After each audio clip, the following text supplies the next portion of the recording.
आज का पॉडकास्ट शुरू करते हैं। आज मेरे साथ वापस है हमारे डायरेक्टर सुशांत मुदगल, ठीक है, यूनिमपेक्स स्टील्स के डायरेक्टर। सुशांत जी, आज आपके साथ फिर से वही सेम टॉपिक्स पर डिस्कशंस होगा जो लोगों ने पूछे हैं हमसे, जिसके बारे में हमें पता होना चाहिए, जिसके बारे में एक्चुअल में लोग कंफ्यूज होते हैं। उन पॉइंट्स को आज क्लियर करेंगे। तो रेडी हो आप? रेडी। कैसे फील कर रहे हैं? 2 पॉडकास्ट में आपको काफ़ी अच्छा रिस्पॉन्स रहा, लोगों ने पसंद किया काफ़ी।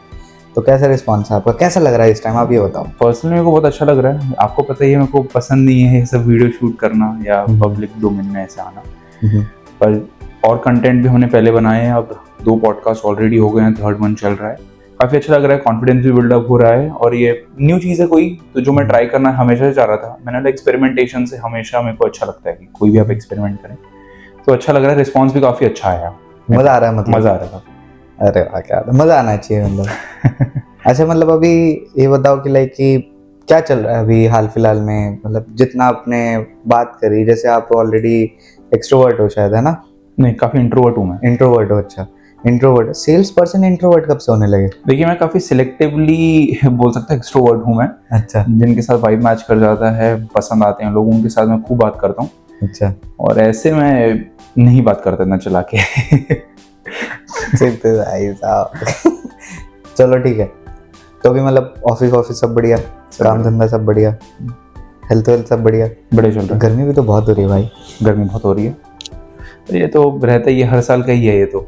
हर साल का है, कोई नई बात नहीं। अच्छा सुशांत, आप मुझे एक चीज़ बताओ, जब भी आपसे कोई बायर स्टेनलेस स्टील लेने आता होगा अपनी इंडस्ट्री के लिए, अपने प्लांट के लिए, तो वो आपसे टॉप 5 ऐसी क्या चीज़ मांगता है अपनी स्टेनलेस स्टील के अंदर जो आप उसे ज़रूर देते हो?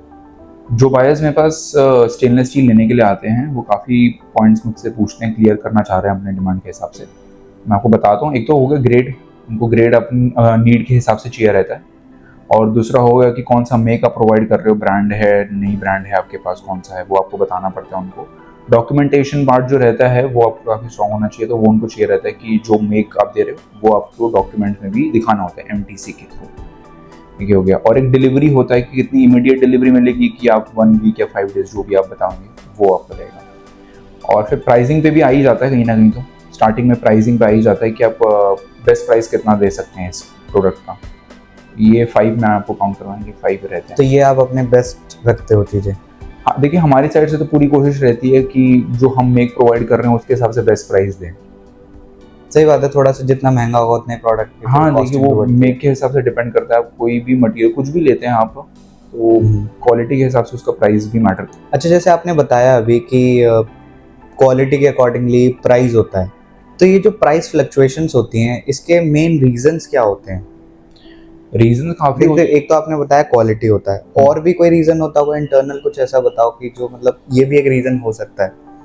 देखिए, पाइप्स जो बनते हैं वो कॉइल्स से बनते हैं। आपके कॉइल स्लिट करके उनको पाइप्स की शेप में दिया जाता है। बहुत लेंथी प्रोसेस है, हम आपको शॉर्ट में बता देंगे। कॉइल्स को यूज करके पाइप बनाया जाता है। तो जो कॉइल होती है, अगर उसका प्राइस बढ़ गया, जो कि रॉ मटेरियल हो गया पाइप के लिए, तो डायरेक्ट पाइप का प्राइस बढ़ जाएगा। फॉर एग्जाम्पल, जैसा कोई टी शर्ट या कुछ भी ले रहे हैं और कॉटन का प्राइस बढ़ गया, तो टी शर्ट या शर्ट जो भी आप ले रहे हैं उससे बना हुआ, उसका प्राइस बढ़ जाएगा। तो सीधा सीधा ऐसा रहता है पाइप में भी या कोई भी प्रोडक्ट में, जिससे उनका रॉ मटेरियल का प्राइस बढ़ जाए तो फाइनल प्रोडक्ट का प्राइस इंक्रीज हो जाता है। अच्छा सुशांत, आप बताओ क्वालिटी वर्सेस प्राइस। अब जैसे मैंने इंडस्ट्री के अंदर जितना आपके साथ काम किया, मैंने देखा है कि लोग कई बार सेम क्वालिटी भी देते हैं जो हम दे रहे हैं, बट प्राइस हमसे उनका कम होता है। जैसे हम दावा करते हैं सारी चीज़ों में, हम एक्सप्लेन करते हैं, हम चीज़ बता रहे हैं, पर वो भी वही चीज़ करते हैं, बट उनके में और हमारे प्राइस में इतना डिफरेंस कैसे आ जाता है? देखिए, बाइंग बहुत इंपॉर्टेंट होती है। जो हो सकता है कि उसने जो प्रोडक्ट बाय किया होगा वो उस टाइम पे किया होगा जब प्राइसेस डाउन हो। तो बाइंग और सेलिंग बहुत इंपॉर्टेंट है ट्रेडिंग बिजनेस में आपके। तो ये जनरली मैंने भी फेस किया काफ़ी बार कि काफ़ी सप्लायर्स जो मेरे कॉम्पिटिटर्स हैं वो सेम मेक दे रहे हैं, सेम थिकनेस सब सेम दे रहे हैं और मुझसे बेटर प्राइस है। तो ऐसा इसमें हम यही अज्यूम करके चलते हैं, यही एक रीज़न है कि उन्होंने जो बाई किया है वो ऐसे टाइम पे किया जब प्राइस डाउन थे या बहुत लोअर मार्जिन पे काम कर रहे हैं। काफी आपने लोअर मार्जिन भी एक रीजन हो सकता है। हाँ, कि काफी लोग आपने देखा होगा कि प्राइसिंग ऐसी करते हैं कि मार्केट डिसरप्ट कर देते हैं। हाँ, है ना? तो ऐसे काफी कॉम्पिटिटर्स हैं कि यार उनको मार्केट में तो रहना ही है, कहीं ना कहीं ऑर्डर ग्रैब करके, तो उनको अपना प्रेवलेंस तो दिखाना ही है कि मैं भी मार्केट में हूँ, मेरे पास भी ऑर्डर्स हैं। तो उनको दिखाने के लिए वो क्या बहुत मिनिमल मार्जिन में काम कर लेते हैं, और उसकी वजह से जो हाई मार्जिन में काम करते हैं या वेल रेनाउंड कंपनीज है वो ग्रैब नहीं कर पाती हैं। अच्छा सुशांत, आप मुझे एक चीज़ बताओ, अपने पास काफ़ी सारे ऐसे पर्सन होंगे जो वापस आते हैं हमारे पास, रिपीट कस्टमर्स हमारा अच्छा भी है, टचवुड से, टचवुड कर दो भाई, टचवुड। रिपीट कस्टमर हमारा अच्छा है, तो आप ये बताओ कि क्वालिटी वर्सेस प्राइस के अकॉर्डिंगली हम ऐसा उन्हें क्या देते हैं कि वो, जैसे कंपटीशन भी क्या करता है कि अपने कम मार्जिन पे काम कर लेता है, बट वो स्टिल हम उसे ऐसा क्या देता है कि वो हमसे थोड़े से एक्स्ट्रा पैसे में भी हमसे काम ले लेता है। ऐसा क्या दे रहे हैं हम उसे? देखिए, क्वालिटी और प्राइस जो है वो हैंड इन हैंड चलते हैं आपके। जैसे क्वालिटी आपकी बढ़ी, प्राइस ही बढ़ेगा, नेचुरली सी बात है। तो काफ़ी बार ऐसा भी देखा जाता है कि यार कॉम्पिटिटर्स जो हैं, जो आपसे उतना वेल रिनाउंड ना हो, उतने साल से काम ना कर रहे हो, फिर भी आपसे बेटर प्राइस दे रहे हैं, तो आपको लगेगा यार ये कैसे हो सकता है, इतने साल से मार्केट में फिर भी हम उसके प्राइस को टक्कर नहीं दे पा रहे या मैच नहीं कर पा रहे। तो देखिए, आजकल के टाइम में क्या है कि वर्बल कमिटमेंट्स तो रहती ही हैं, उसको डॉक्यूमेंटेशन में लेके आना और उसको साइट इंस्पेक्शन के थ्रू दिखाना सामने वाले को, यार जो मैंने बोला है वो मैं तेरे को दिखा रहा हूँ, वो दिखाना बहुत इंपॉर्टेंट है। मैं तो बोल दूंगा कि भाई तेरे को मैं एकदम टॉप क्वालिटी का मटेरियल दे रहा हूँ, डॉक्यूमेंटेशन भी पूरी दूंगा, पर जब देने की बात हुई तो मैं तो मुकर गया अपनी बात से, मैं नहीं दे पा रहा भैया। अब आपने जब प्रीपेड पे काम किया तो आप सामने वाला कुछ बोल भी नहीं सकता। देखिए, हमारा तो यही रहता है कि जितने हम कस्टमर्स रिटेन कर सकें उतना करें, और एक्चुअली रिटेंशन रेट भी हमारा बहुत हाई है कि देखिए, प्राइस जो हम देंगे हो सकता है ज़्यादा होगा बाकी कॉम्पिटिटर्स से, पर हम जो बोल रहे हैं वो मेक ज़रूर होगा, उसमें कोई हम अच्छा, इसीलिए लोग हमारे वापस पास नहीं जाएंगे। रिपीट ज़्यादा रहते हैं। या मतलब हम डिलीवरी भी तो हम लोग अपना सॉर्ट रखते हैं ना। देखिए, हमारा स्टॉकिंग काफ़ी सॉलिड है, तो उसमें delivery most of the products की इमीडिएट रहती है। कोई ना कहीं ऐसे प्रोडक्ट ज़रूर आते हैं कि जो इतना मोस्ट डिमांडेड में नहीं आते, उतने चलते नहीं हैं प्रोडक्ट, तो वो हमें ऑर्डर करने पड़ते हैं, पर हमारे सप्लाई चेन वेंडर्स भी बहुत स्ट्रॉन्ग हैं, वो इमीडिएट हमें सप्लाई करते हैं। अच्छा सुशांत, आप मुझे एक चीज़ बताओ कि जब कोई नया प्लांट अपना लगाता है तो उसे ऐसी कौन सी टॉप 3 चीज़ों का ध्यान रखना चाहिए स्टेनलेस स्टील लेने से पहले? एक तो वो बताओ, और जो लोग बाय ऑलरेडी कर चुके हैं वो किन चीज़ों का ध्यान रखते हैं, दैट्स वाई वो अपनी मार्केट में अपना बिजनेस चला रहे हैं। देखिए, रिपीटेड कस्टमर्स जो होते हैं हमारे, जो रेगुलरली कॉन्टैक्ट में हैं, उनको तो आइडिया रहता है कि यार क्या किन किन चीज़ों में ध्यान रखना है। ग्रेड हो गया आपका, मटेरियल डिलीवरी हो गई, साइजेस में कोई इशू तो नहीं है वो देख लिया, थिकनेस देख लिया, उनको वो सब आइडिया रहता है क्योंकि वो रेगुलरली कॉन्टैक्ट में है और हमसे जुड़े हैं।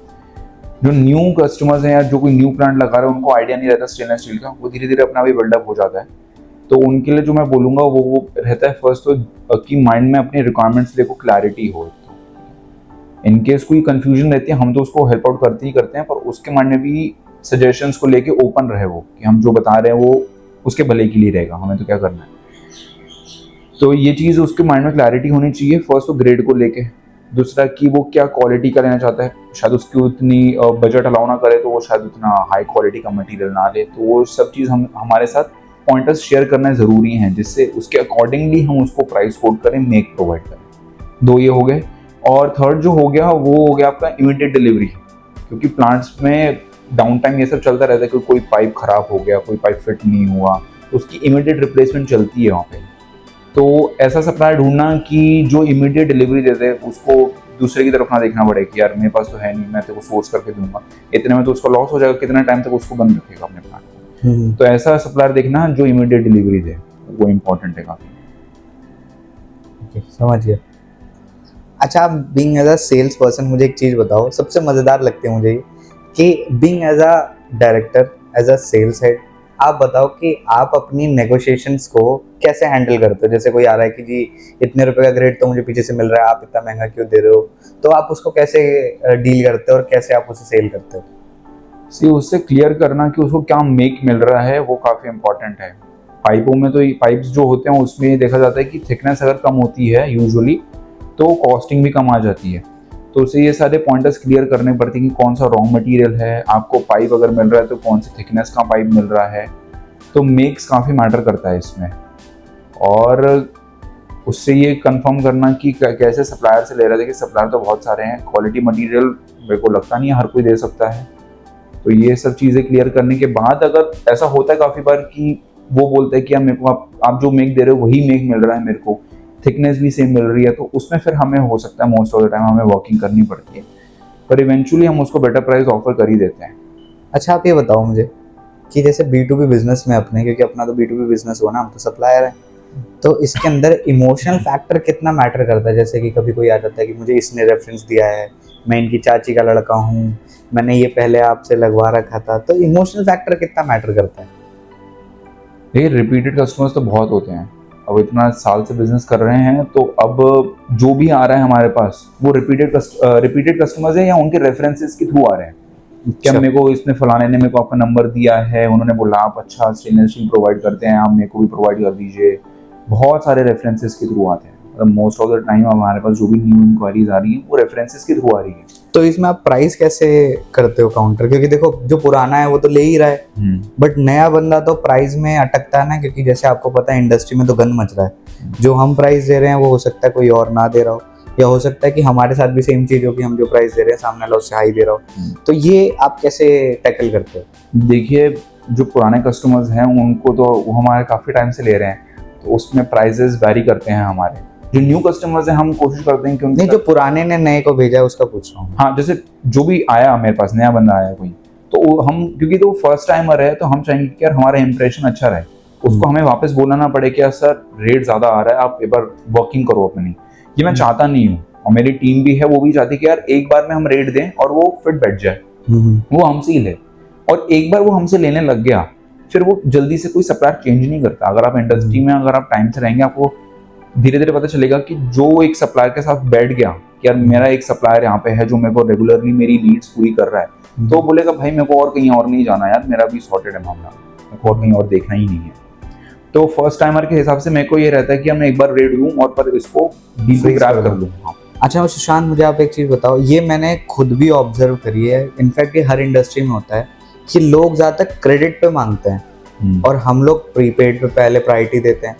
तो इस फैक्टर को कैसे डील करते हो आप? क्या क्या ऑप्शंस हो सकते हैं जिसमें वो भी सेटिस्फाई हो जाए, क्योंकि वो क्रेडिट मांग रहा है, इट मींस उसे थोड़ा सा भी स्टार्टिंग में ट्रस्ट इशू हो सकता है, कुछ भी सीन हो सकता है, बट उस चीज़ के लिए भी कोई ऑल्टरनेट होगा कि प्रीपेड भी ना जाए, माल भी चला जाए, ना हमें लॉस हो ना उसे लॉस हो, तो क्या कर सकते हैं? देखिए हमारा तो मेन गोल यही रहता है कि कोई भी न्यू क्लाइंट आता है उसके साथ हम प्रीपेड बेसिस पे ही काम करें। कोई भी अच्छा बिजनेसमैन होगा वो दूसरे के पैसे से ही काम करेगा, खुद का पैसा रिस्क पे नहीं लगाएगा। सही बात है ना? तो हमारा तो फर्स्ट गोल रहता है कि यार इसको हम प्रीपेड के लिए मनाएं, पर प्रीपेड के लिए मानना और इन केस वो ऑलरेडी किसी सप्लायर के साथ है, मैं चाहता हूँ कि यार आप अब मेरे से लो, तो उसके साथ और दिक्कत है, क्योंकि जो आप 10-15 ईयर्स 20 ईयर्स जिस सप्लायर के साथ काम कर रहे हो वो आपको पक्का क्रेडिट देता होगा, 30 डेज 45 डेज कोई ये तो बात सही है देते हैं। तो उसके साथ हमें ऐसा रहता है कि यार प्राइजेस भी अच्छे हैं, सब अच्छा है, पर एंड में क्रेडिट की बात में आके फंस जाती है कि यार आप क्रेडिट नहीं दे रहे हो तो मैं आपसे ले नहीं सकता। सबके पास उतनी फंड्स की अवेलेबिलिटी नहीं होती है, किन किन के प्रोजेक्ट इतने लेट चलते हैं 2-3 महीना, कि जब तक पैसा वहां से नहीं आएगा मैं आपको पे नहीं कर सकता, तो वो भी फंसे हुए हैं। तो मेरा तो देखिए पहला अगर प्रीपेड नहीं हो पाता है तो मैं तो उसको ट्रस्ट गेन करवाने के लिए मैं बोलता हूँ आप साइट इंस्पेक्शन पे आ जाइए, आप देख लो प्रोडक्ट हम जो दे रहे हैं। उसके बाद भी उसको लगता है कि नहीं यार मैं प्रीपेड तो किसी हालत में नहीं दूंगा, तो मैं बोलता हूँ पीडीसी दे दो 30 डेज का।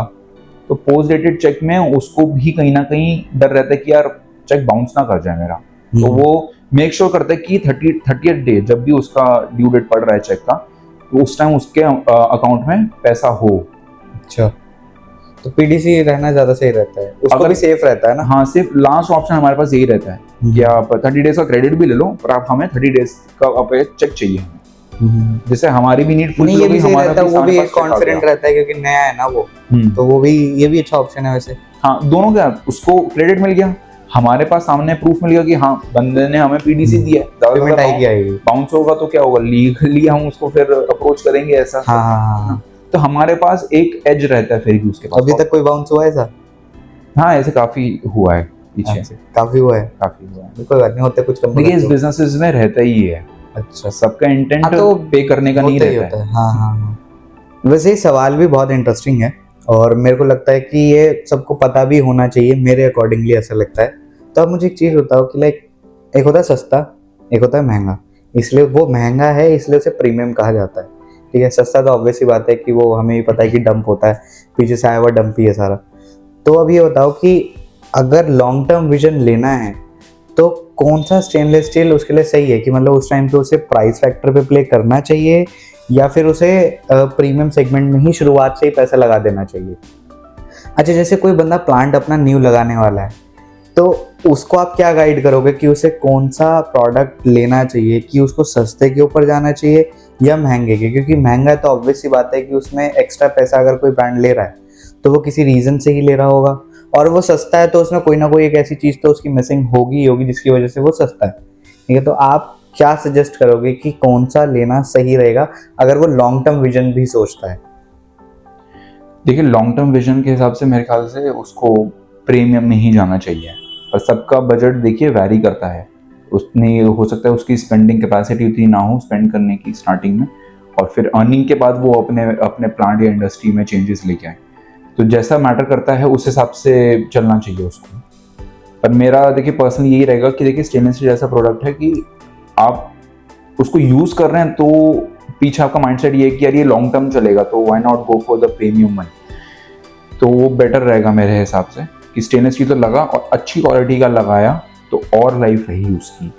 तो आपको बार बार देखना नहीं पड़ेगा, बार बार चेंजेस के थ्रू की तरफ देखना नहीं पड़ेगा कि यार ये पाइप में या इस प्रोडक्ट में कोई दिक्कत आ रही है तो इसको आप चेंज कराओ, ये कराओ। तो उसमें काफ़ी दिक्कत भी रहती है, कितनी बार चेंज कराएगा बंदा, उसके अच्छा, हिसाब से उसकी प्लांट में भी दिक्कत आती है। मतलब उसके पास दो ऑप्शन हो सकते हैं कि स्टार्टिंग में अगर बजट अलाउ नहीं है तो वो मतलब लो क्वालिटी का स्टेनलेस स्टील लगा सकता है। हाँ, मतलब उतना ब्रांडेड प्रोडक्ट नहीं, उससे नीचे वाले देखिए काफ़ी ब्रांड्स आते हैं और उनके हिसाब से उनके प्राइसेस भी रहते हैं।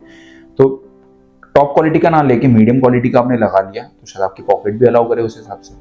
बाद में फिर प्रीमियम लगवा लिया। हाँ, बाद में जैसे देखिए प्लांट उसने सेटअप किया, उसकी अर्निंग अच्छी होने लग गई, उसका वो चाहता है कि मेरे प्लांट अब अच्छा रहे, मेरी मशीन्स अच्छी वर्क करें, ज़्यादा एफिशिएंटली वर्क करें जिससे मेरे को आउटपुट अच्छा मिले। तो उसको फिर वो चाहेगा कि मैं वो है ना प्रीमियम की तरफ जाऊँगा, तो ऑटोमेटिकली वो अपने आप ही आ जाएगा। तो अपने पास प्रीमियम के अलावा नॉर्मल क्वालिटी वाला भी होता है? देखिए काफ़ी, हाँ होता है, आपको ये मैं बोलूँगा। और इसलिए होता है क्योंकि कस्टमर सब डिफरेंट डिफरेंट वेज के होते हैं, सब एक तरीके के तो है नहीं, सबको टॉप क्वालिटी का तो चाहिए नहीं है। तो उनके सबकी डिमांड्स को हमें केटर करना पड़ता है, इसलिए हमें नॉर्मल क्वालिटी का भी लेना पड़ता है। वैसे ये मैंने अगला पॉइंट जो है ये मैंने आप ही को कल देखा था, जो मैंने ऑब्जर्व भी किया था कि और मार्केट के अंदर यही चल रहा है शायद। जो लोग कहते हैं कि आज नहीं कल लेंगे, जैसे लीड है आपके पास कोई कि आज नहीं लेंगे कल ले लेंगे, रिक्वायरमेंट टाल देते हैं या मतलब उन्हें चाहिए भी होता है बट वो कंफ्यूज्ड होते हैं, तो इन लोगों से कैसे डील करते हो? देखिए हमारा गोल तो ये रहता है कि ज़्यादा से ज़्यादा क्लाइंट्स को हम ऑन बोर्ड करें, तो मैं भी काफ़ी को रीच आउट करता हूँ। पर देखिए स्टेनलेस स्टील में इतना कंपटीशन है कि कोई भी स्टेनलेस स्टील यूज़ कर रहा है तो उसके पास ऑब्वियसली कोई ना कोई सप्लायर है ही, तो उसको उस सप्लायर से छुड़वा के अपने आप को अडाप्ट करवाना ये बहुत बड़ी बात है, मेरे ख्याल से बहुत बड़ा स्किल भी होगा, क्योंकि उसको ये सारी नीड्स पूरी करनी ज़रूरी है। एक तो सेम क्वालिटी का, क्योंकि उसको एक तो सबसे पहले हो जाता है कि यार मैं एक तो अच्छा सप्लायर है मेरे पास, और मैं दूसरे सप्लायर के पास जाऊँ शायद क्वालिटी इशू आ जाए, शायद प्राइस अच्छा ना मिले, डिलीवरी अच्छी ना मिले मेरे को, और इन केस डिलीवरी कोई इशू आ गया तो शायद वो रिजॉल्व ना करे आपका। हर कोई इतना फ्रेंडली या उतना कोऑर्डिनेट करके तो नहीं चलता, तो उसके माइंड में काफ़ी सारे क्वेश्चंस रहते हैं जो आपको सारे फुलफिल करने पड़ते हैं, तभी वो मेरे हिसाब से सप्लाई आपका वो यूज़र आपके पास आ सकता है। तो मैंने जिन जिन को भी रीच आउट किया है वो यही बोलते हैं कि सर अभी मेरे पास सप्लायर है, अभी तो मैं नहीं देख रहा हूँ। फिर भी मैं उनको पुश करता हूँ कि चलो आप मेरे से लो मत, मेरे को आप इंक्वायरी तो दो, रेट्स मैच हो जाएंगे। उसके ऊपर ये वे है एक तरह से उनसे जुड़ने का, कि आप डायरेक्टली एकदम, मैं ये नहीं बोल रहा कि आप मेरा मटेरियल ले ही लो सारा, ऐसा नहीं है। आप मुझे इंक्वायरी सबमिट करो, रेट्स मेरे जाएंगे, 2 बार नहीं 3 बार नहीं, मैच ना करे शायद, हो सकता है 4th टाइम में मेरा मैच कर जाए, क्वालिटी अच्छी हो मेरी, शायद आपके सारे पॉइंट्स फुलफिल कर दूं मैं, तो वो आ जाए। पर ऐसा होता है कि काफ़ी मेरे को उनको फॉलोअप भी देना पड़ता है 2-3 बार, पर मैं एंड ऑफ द जब मेरा फॉलोअप रहता है कि यार इससे ज़्यादा मैं कॉल नहीं कर सकता, क्योंकि मैं भी देखिए ऐसा सोचता हूँ कि मेरे को अगर कोई बार बार कॉल कर रहा है कि भाई ले लो ले लो ले लो, तो मैं भी इरिटेट हो जाऊँगा, तो मैं सामने वाले को भी ऐसा इरिटेट नहीं करना चाहता। तो मेरा जब फाइनल कॉल रहता है तो मैं उसको ये बोलता हूँ कि सर मेरा ये फाइनल कॉल रहेगा, उसके बाद आपको मैं डिस्टर्ब नहीं करूँगा। तो इनकेस आपका कोई भी आगे इनकेस कोई रिक्वायरमेंट रहता है तो प्लीज़ मेरे साथ आप शेयर करो, मैं उसका आपको बेस्ट रेट्स प्रोवाइड करूँगा। मेरा यही रहता है। चलो यार, ये भी इंटरेस्टिंग था वैसे। सो आज के लिए तो मेरे अकॉर्डिंगली इतना ही है। आपको कुछ बताना है अपने एंड पे? नहीं, मेरा हो गया। आपका हो गया? आपका हो गया। अच्छा, तो ये पॉडकास्ट यहीं फिनिश करते हैं, मिलते हैं अगले पॉडकास्ट के साथ। आपके अगर कुछ भी डाउट्स हैं तो आप डीएम कर सकते हो। अगर आप अपना न्यू प्लांट लगाने वाले हो तो हमारे डायरेक्टर सुशांत मुद्गल को डीएम कर सकते हो, मैसेज कर सकते हो। मैं नीचे इनका नंबर डाल दूंगा, अपने आप डील कर लेना, कनेक्ट कर लेना। सो मिलते हैं अगले पॉडकास्ट में कुछ न्यू टॉपिक्स के साथ, जो शायद हो सकता है कुछ टॉपिक्स आप भी दे दो, और अगले टॉपिक पे उसके बारे में डिस्कशन करेंगे और पता करेंगे कि अब ट्रेंड में क्या चलने वाला है या अपकमिंग क्या हो सकता है। तो मिलते हैं अगले पॉडकास्ट में, तब तक के लिए बाय बाय। बाय।